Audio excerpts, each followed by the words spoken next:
Chưa em. Tiếp tục là bất tương hợp thất đại động mạch. Bất tương hợp thất đại động mạch.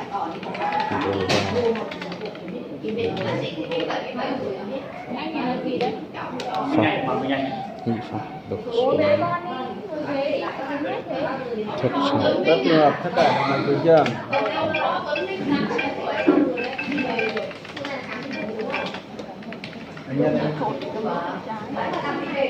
Vấn đồng phổi đồ nhĩ trái.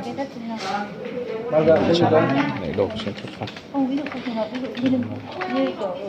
Động tĩnh mạch, tĩnh mạch trục đồ phổi. Từ mấy giờ đến mấy giờ? Nhĩ phật và thật trái rồi nhĩ bất trên đây nhĩ thất nhĩ phải thì được rồi thật trái và nhĩ trái và thất phật. Hỏi Xác định bắt đầu biến từ trắng này. đâu là nhĩ trái thì xác định có Hôm nay ngày mai còn làm tĩnh mạch phổi đâu cũng nhĩ trái xác định đó là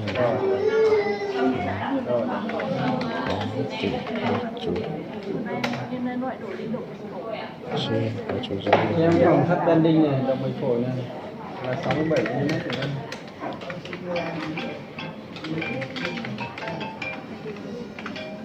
Thấy thất trái, đường ra thất trái đây chưa?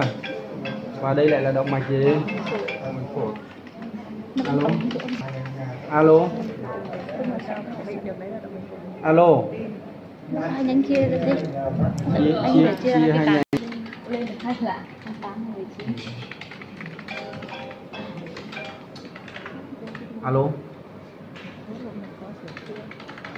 Vâng. Thì hôm nay nó cắm đúng quá hay em chờ nó vẫn cắm đúng như thứ là góc kia. Tôi đang làm siêu âm. nó đổ về đúng chứ, có điều đổ đi thôi. Cái thất đổ xuống nào.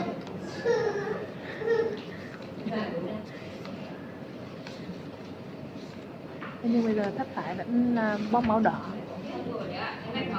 Thì là gần như đổ xuống nào từ đây đi.